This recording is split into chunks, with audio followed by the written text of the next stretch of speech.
Assalamualaikum warahmatullahi wabarakatuh. Perkenalkan, kami dari kelompok 8 yang beranggotakan Yuda Febrian, Zakaria Umar Wijaya, Mada Taufikur Rahman, Aldi Febrianto, Tansila Bagus Ramadan, dan Febriani Nur Aziza. Pada kesempatan kali ini kami akan menjelaskan mengenai materi kecerdasan buatan untuk pertemuan pertama, yaitu searching algorithm. Baik, pertama-tama yaitu mengenai definisi dari searching algorithm itu sendiri, di mana definisinya adalah teknik dasar yang digunakan untuk mencari elemen, pola, atau solusi tertentu dalam suatu struktur data atau ruang masalah yang diberikan. Kemudian, aplikasi dari penggunaan searching algorithm ini diantaranya dapat digunakan untuk mencari elemen dalam basis data dan struktur data. Kemudian dapat digunakan juga untuk mencari pola dalam teks atau pencarian teks. Kemudian pengambilan keputusan dan penentuan jalur dalam kecerdasan buatan permainan. Kemudian dapat digunakan juga untuk perutaan jaringan atau penelusuran graf. Kemudian ada beberapa faktor yang dapat dilakukan atau diaplikasikan dalam pemilihan suatu algoritma, yaitu faktor yang pertama mengenai ukuran kumpulan data, kemudian apakah data sudah diurutkan, kemudian seberapa sering pencarian dilakukan, kemudian faktor yang terakhir yaitu mempertimbangkan persyaratan khusus dari masalah tersebut. Kemudian lanjut mengenai graf, di mana teori graf adalah cabang matematika yang mempelajari graf dan sifat-sifatnya, representasi matematis dari kumpulan objek, simpul atau node, dan hubungannya di antara mereka atau edge, serta digunakan untuk memodelkan hubungan, koneksi, jaringan, dan berbagai data terstruktur lainnya. Kemudian, kunci utama dalam teori graf ini ada beberapa, yaitu yang pertama mengenai vertex, di mana vertex memiliki nama lain, yaitu bisa disebut node atau bisa disebut juga dengan simpul, yang mana merupakan elemen dasar dari graf yang memiliki entitas atau titik diskrit. Kemudian yang kedua ada edge atau yang berarti sisi, merupakan hubungan atau relasi antara dua simpul yang merepresentasikan hubungan. Nah, di sini diberikan suatu contohnya, yaitu untuk vertex.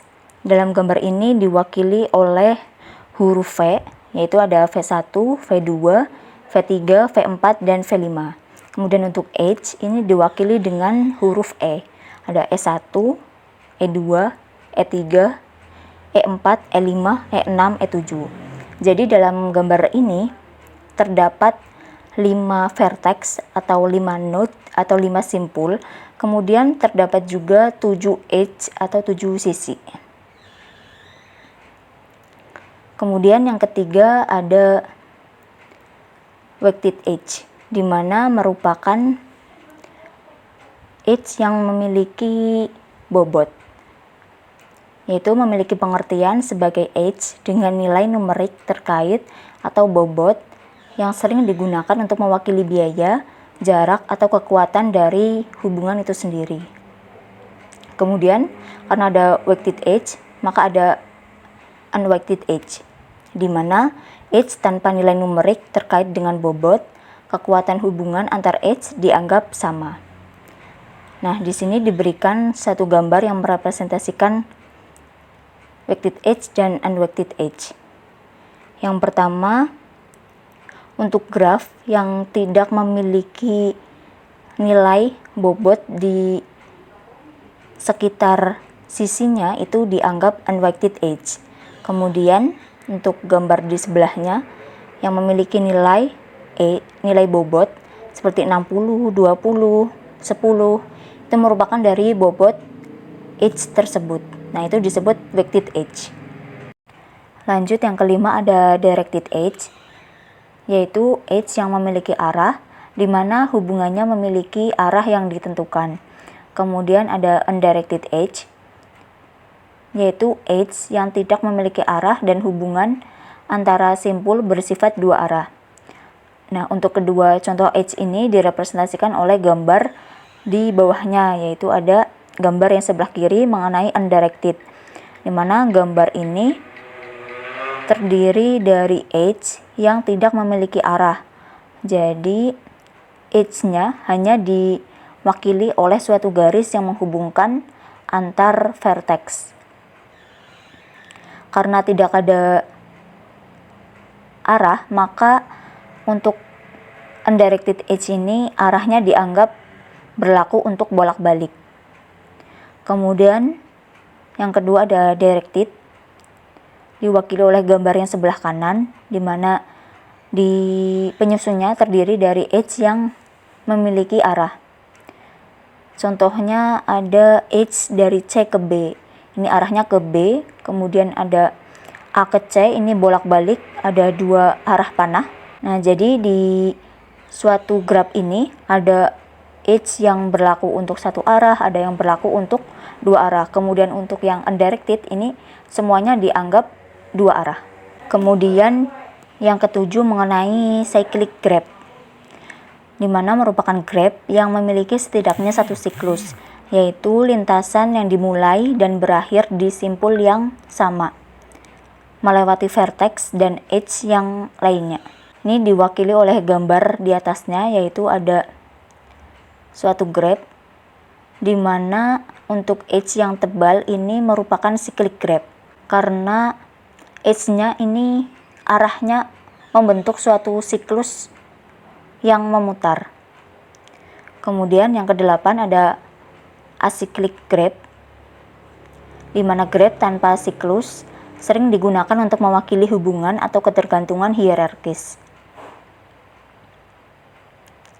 Kemudian yang kesembilan mengenai connected graph, graph di mana terdapat jalur antara setiap pasang simpul yang berbeda, direpresentasikan oleh gambar di atasnya, di mana setiap node atau setiap vertex pasti dihubungkan oleh edge.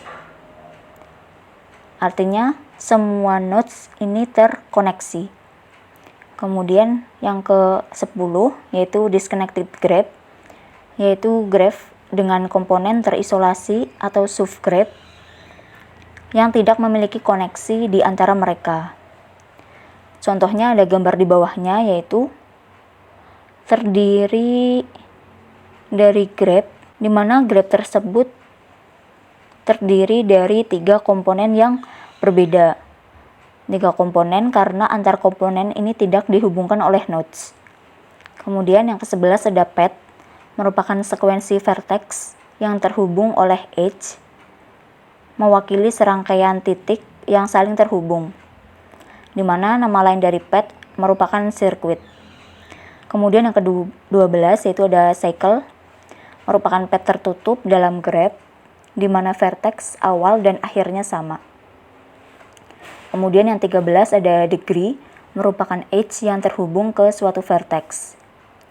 Kemudian ke-14 yaitu ada Eulerian path atau sirkuit, merupakan path atau sirkuit yang mengunjungi setiap edge tepat sekali, yaitu sirkuit Eulerian itu juga mengunjungi vertex. Kemudian ada Hamiltonian path atau cycle, mana merupakan path atau cycle yang mengunjungi setiap vertex tepat sekali. Kemudian yang ke-16 ada graph isomorphis, yaitu dua graph dikatakan isomorph jika mereka memiliki struktur yang sama, meskipun vertex dan edge label mereka berbeda. Kemudian yang ke-17 ada graph coloring, yaitu memberi warna pada vertex sehingga tidak ada dua vertex bertetangga yang memiliki warna sama. Kemudian mengenai aplikasi teori graph. Teori graph dapat diaplikasikan ke beberapa macam hal, yaitu yang pertama ada network dan connectivity, memodelkan dan menganalisis berbagai jenis jaringan, seperti jaringan sosial, jaringan komputer, jaringan transportasi, dan jaringan komunikasi. Kemudian ada optimization dan routing, mana graph membantu menyelesaikan masalah optimisasi, seperti mencari jalur terpendek antara dua titik atau penentuan jalur dan mengoptimalkan aliran dalam jaringan. Kemudian mengenai data structure dan algoritma, yaitu algoritma graf seperti BFS, DFS, dan algoritma Dijkstra digunakan untuk tugas-tugas seperti pencarian, penelusuran, dan penentuan jalur. Kemudian ada circuit design, yaitu teori graf memainkan peran dalam merancang sirkuit elektronik di mana komponen dan hubungannya dapat dimodelkan sebagai vertex dan edge. Kemudian ada scheduling dan timetabling, yaitu graph dapat merepresentasikan tugas dan ketergantungan, membantu dalam penjadwalan dan alokasi sumber daya. Kemudian yang terakhir yaitu ada social sciences dan biology, yaitu graph digunakan untuk memodelkan interaksi dan hubungan sosial, jaringan makanan, jaringan syaraf, dan lain-lain. Kemudian lanjut mengenai contoh dari graph, yaitu contoh penggunaannya untuk social network graph, di mana untuk social network graph ini vertex-nya diwakili, vertex digunakan untuk mewakili individu, yaitu misal A untuk Alice, B untuk Bob, C untuk Charlie, D untuk David, dan E untuk F. Kemudian H digunakan untuk mewakili hubungan pertemanan mereka, yaitu misalnya A berteman dengan B dan C, kemudian B berteman dengan A dan C. B berteman dengan A dan D, C berteman dengan A dan E, D berteman dengan B, E berteman dengan C. Kemudian di representasi visualnya, yaitu A dihubungkan dengan B, A dihubungkan dengan C, B dihubungkan dengan D, kemudian C dihubungkan dengan E. Kemudian aplikasinya yaitu dapat digunakan untuk menentukan jalur terpendek antara dua individu. Kemudian dapat digunakan juga untuk mencari teman bersama antar individu, serta digunakan untuk mengidentifikasi individu atau kelompok yang paling sentral dalam suatu jaringan. Kemudian properties ini termasuk representasi visual tersebut merupakan undirected graph karena persahabatan adalah hubungan yang saling menguntungkan, sehingga tidak memiliki arah tertentu atau arahnya bolak-balik. Karena dia nggak bolak-balik berarti bisa diwakili oleh undirected graph. Dan edge-nya ini tidak memiliki arah. Kemudian vertex A memiliki degree 2, yaitu terhubung dengan B dan C, sementara vertex D memiliki degree 1, yaitu terhubung dengan B. Kemudian keterangan dari visual di atas yaitu vertex A, B, C, D, dan E merepresentasikan individu dalam jaringan sosial. Kemudian edge antar vertex menunjukkan persahabatan antar individu. Misal vertex A berteman dengan vertex B dan C. Kemudian lanjut untuk jenis searching algorithm yang selanjutnya, yaitu mengenai depth first search, yaitu bisa disingkat menjadi DFS, di mana overview-nya yaitu DFS adalah algoritma penelusuran graph yang memiliki graph dengan mengikuti cabang sejauh mungkin sebelum mundur untuk menjelajahi jalur yang lain, di mana step untuk melakukan algoritma ini yaitu dimulai dari initial node atau vertex, kemudian menandai simpul saat ini sebagai sudah dikunjungi atau ditemukan, kemudian menjelajahi tetangga yang belum dikunjungi dari vertex saat ini. Jika ada beberapa tangga yang belum dikunjungi, pilih salah satunya. Kemudian pindah ke tetangga yang dipilih dan ulangi langkah 2-3 secara rekursif. Kemudian yang kelima, jika ada tetangga yang belum dikunjungi lagi, kembali ke vertex sebelumnya dan jelajahi tetangga yang belum dikunjungi dari vertex itu. Kemudian yang keenam, ulangi langkah 2-5 sampai semua vertex telah dikunjungi atau sampai kondisi tertentu terpenuhi, misalnya vertex tujuan telah ditemukan. Kemudian algoritma ini dapat digunakan untuk berbagai macam kasus, yaitu mengenai pathfinding, yaitu DFS dapat digunakan untuk mencari jalur dalam labirin atau peta. Ini dapat diterapkan pada penyelesaian labirin, rute dalam jaringan, dan sistem navigasi. Yang kemudian kedua ada state-based search, di mana dalam kecerdasan buatan, DFS dapat digunakan untuk menjelajahi ruang keadaan untuk menemukan solusi dari masalah. Contohnya dalam permainan egg puzzle, DFS dapat digunakan untuk menemukan urutan langkah untuk mencapai keadaan tujuan. Kemudian dapat digunakan untuk decision trees, di mana DFS digunakan untuk menjelajahi pohon keputusan dalam masalah pengambilan keputusan. Digunakan untuk mengevaluasi berbagai jalur keputusan dan menentukan pilihan yang optimal. Kemudian selanjutnya dapat digunakan untuk parsing dan traversal, di mana dalam pemrosesan bahasa dan desain compiler, DFS dapat digunakan untuk menelusuri pohon analisis sintaks. Kemudian yang terakhir dapat digunakan untuk game playing. Dalam kecerdasan buatan permainan, DFS dapat digunakan untuk mencari melalui kemungkinan gerakan dan posisi dalam permainan dengan ruang pencarian yang terbatas.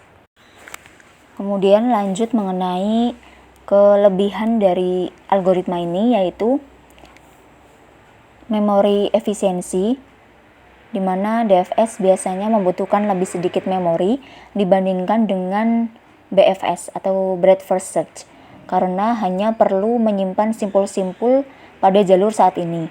Kemudian kelebihan yang selanjutnya yaitu early solution, di mana DFS dapat dengan cepat menemukan solusi jika solusinya terletak pada tingkat yang lebih dalam dari pohon atau graf. Kemudian kekurangannya yaitu yang pertama adalah completeness.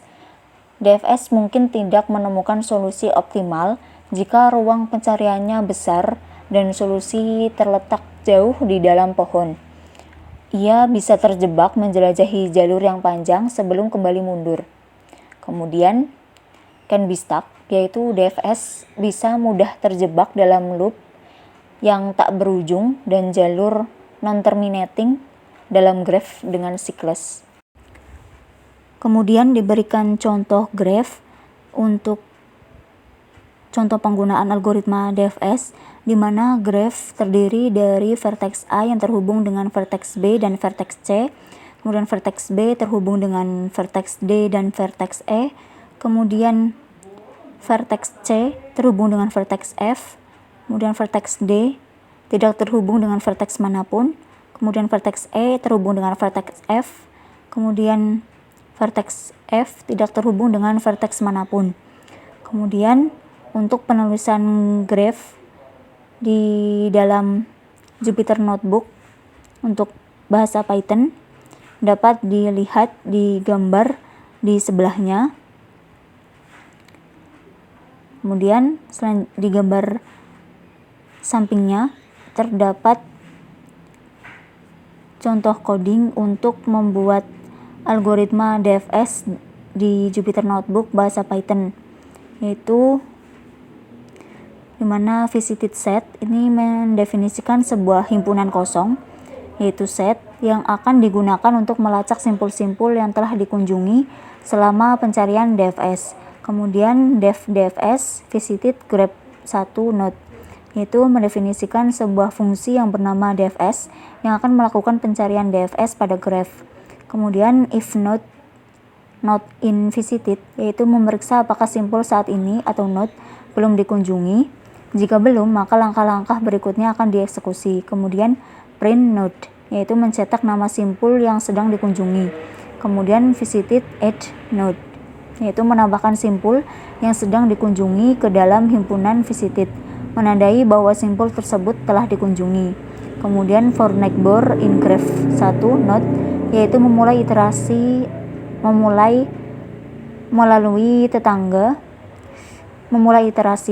melalui setiap tetangga atau neighbor dari simpul saat ini atau node yang diberikan oleh graph 1.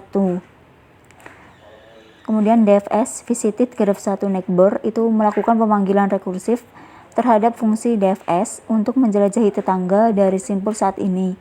Kemudian ini akan memungkinkan pencarian yang terus berlanjut ke simpul-simpul yang terhubung hingga tidak ada simpul yang belum dikunjungi yang tersisa. Kemudian DFS visited graph 1A ini merupakan fungsi yang digunakan untuk pemanggilan memulai proses pencarian dalam graph yang dimulai dari simpul A. Kemudian logika untuk pencarian DFS jika dimulai dari A untuk graph ini yaitu dari A akan terus menelusuri cabang sampai yang terdalam sebelum keluar untuk mencari jalur yang lain, yaitu dari A keluar ke cabang ke B, keluar lagi ke cabang yaitu ke D. Karena dari D tidak ada cabang yang lebih dalam lagi, maka kembali mundur ke B. Karena B sudah ditulis, jadi tidak perlu ditulis. Berarti yang sebelumnya dari A, B, D. Kemudian mundur dari B, maju lagi ke E. Kemudian dari E masuk ke dalam lagi yaitu ke F. Dari F karena sudah ujung, maka mundur lagi ke E, mundur ke B, mundur ke A. Karena F, E, A sebelumnya sudah ditulis, maka tidak perlu ditulis lagi. Kemudian maju lagi ke C. Jadi urutannya A, B, D, mundur ke E, kemudian ke F, mundur, kemudian ke C. Kemudian jika dimulai dari vertex B, yaitu dari B maju ke D, karena tidak ada cabang mundur lagi, nanti ke E, kemudian maju ke F. Kemudian jika mulai dari vertex C, itu langsung dari C ke F. Kenapa tidak bisa mencari lagi? Karena C tidak memiliki cabang lain selain F. Jika memiliki cabang lain bisa mundur kemudian mencari jalan kembali. Karena ini hanya satu, berarti hanya C ke F saja. Begitu juga untuk tadi yang B. Dari B ke D, mundur ke E, ke F. Nah, kemudian tidak bisa mundur lagi mencari jalan yang lain karena B hanya memiliki dua cabang yaitu ke D dan ke E saja. Tidak bisa cari cabang ke A, ke C, tidak bisa. Kemudian selanjutnya untuk yang D, karena ujung berarti tidak memiliki cabang, berarti hanya berakhir di D. Kemudian E, hanya ke F saja karena cabangnya hanya F. Kemudian F, karena tidak memiliki cabang, berarti hanya di F saja. Kemudian selanjutnya yaitu teks mengenai DFS, di mana graf dideskripsikan sebagai graf yang terdiri dari simpul-simpul yaitu A, B, C, D, E, F, dan G, di mana directed edge 1 menghubungkan A ke B. Kemudian directed edge terarah yang kedua yaitu menghubungkan A ke C. Kemudian directed edge yang ketiga menghubungkan B ke D. Directed edge yang keempat menghubungkan D ke E. Directed edge yang kelima menghubungkan C ke F. Dan directed edge yang keenam menghubungkan F ke G. Kemudian dari pendeskripsian tersebut dibuat sebuah gambar suatu graf di sebelahnya, di mana A terhubung dengan B dan C, kemudian B terhubung dengan D, D terhubung dengan E, C terhubung dengan F, dan F terhubung dengan G. Kemudian dilakukan pendefinisian graf di coding juga, yaitu dengan bahasa Python di Jupyter Notebook. Kemudian pendefinisian algoritma seperti sebelumnya. Kemudian menjalankan program dan menghasilkan rute jalur, di mana apabila jalur dimulai dari A, maka akan berlanjut ke B, keluar, kemudian ke cabang lagi yaitu ke D, kemudian ke cabang lagi ke E. Kemudian karena sudah paling ujung, berarti mundur kembali ke A, kemudian mencari jalan lain menuju ke C. Itu berarti dari awal A, B, D, E, kemudian lanjut ke C, kemudian C, F, G. Kemudian apabila rute dimulai dari B, yaitu dari B, maka lanjut ke cabang yaitu ke D, kemudian lanjut ke cabang lagi ke E. Nah, dari sini tidak mundur ke belakang dan mencari jalan yang lain karena B hanya terhubung dengan D saja.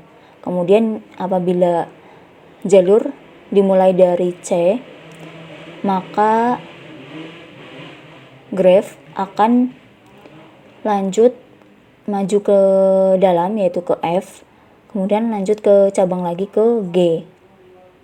Kemudian apabila jalur dimulai dari D, maka dari D akan lanjut ke cabang yaitu ke E. Kemudian apabila dari E, karena sudah ujung, maka tidak bisa ke jalur lain, itu S saja. Kemudian F itu ke G saja. Kemudian apabila dari G, maka apabila dari F, maka dari F ke G. Kemudian apabila dari G, itu hanya G saja karena ini sudah yang paling ujung.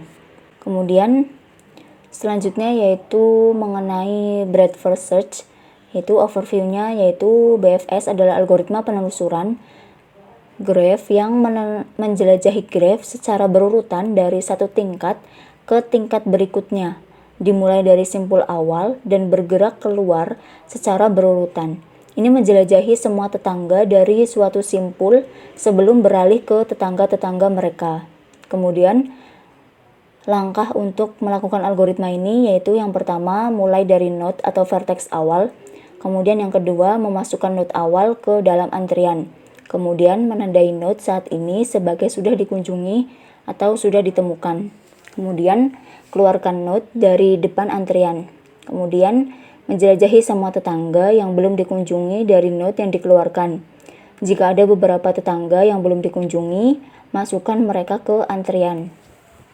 Kemudian yang keenam, yaitu mengulangi langkah 4-5 sampai antrian kosong. Kemudian yang ketujuh, melanjutkan hingga semua simpul telah dikunjungi atau sampai kondisi tertentu terpenuhi, misalnya node tujuan sudah ditemukan.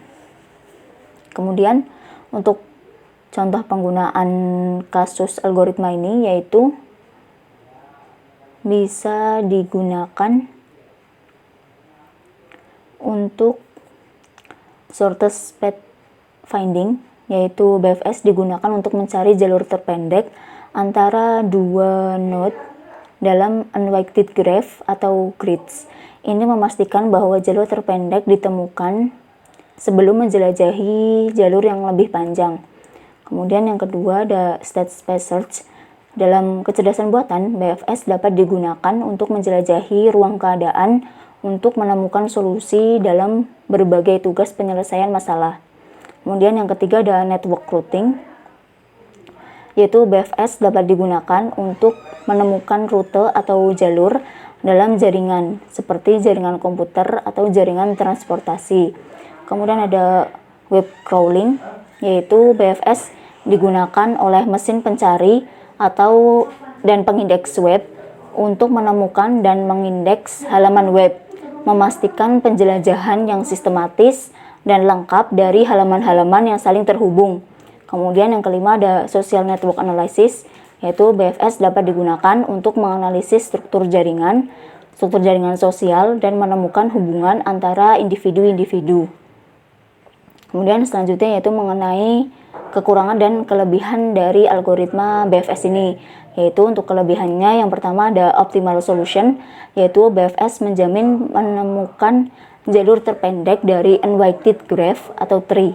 Ini menjelajahi semua node pada tingkat saat ini sebelum beralih ke tingkat berikutnya. Kemudian ada completeness, yaitu BFS akan menemukan solusi optimal selama faktor cabangnya terbatas dan grafnya terbatas. Kemudian ada kekurangannya yaitu memory usage.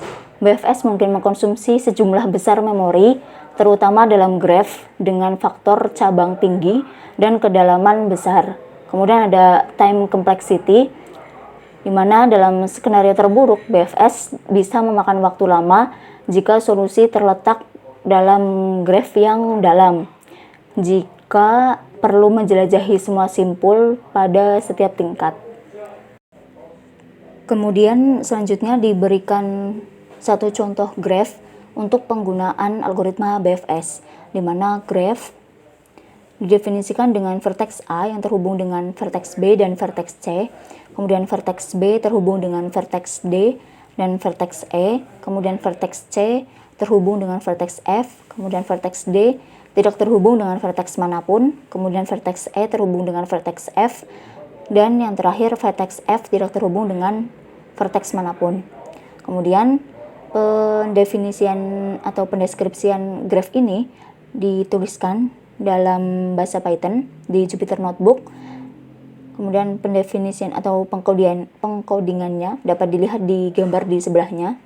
Kemudian selanjutnya yaitu mendefinisikan algoritmanya dalam coding, yaitu dimulai dari visited dan queue, yaitu inisiasi list visited untuk melacak simpul-simpul yang telah dikunjungi, dan inisialisasi antrian atau queue untuk menyimpan simpul yang akan dieksplorasi.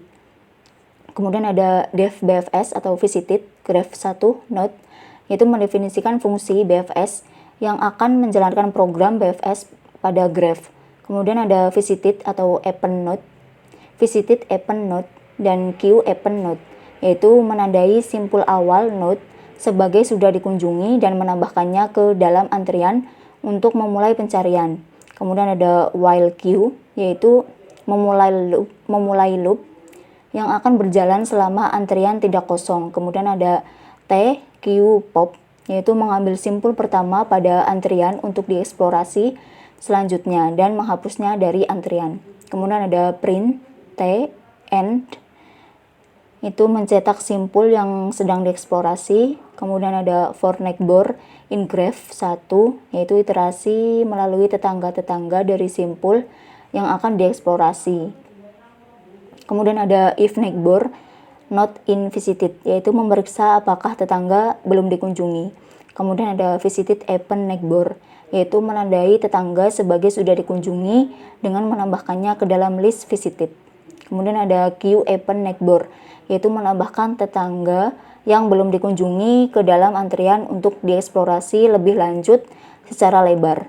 Kemudian ada BFS visited graph A, yaitu digunakan untuk memulai proses pencarian dalam graph yang dimulai dari simpul A. Kemudian untuk logika algoritma BFS yang dilakukan, yaitu apabila algoritma BFS dimulai dari simpul A, yaitu dari A berlanjut ke karena di tingkat yang setara dengan A, hanya A saja, maka lanjut ke tingkat setelahnya, yaitu tingkat yang di depannya ada B dan C. Yang pertama ke B terlebih dahulu, dari A ke B, kemudian yang setara dengan B masih ada, yaitu C, berarti dari A ke B, kemudian ke C.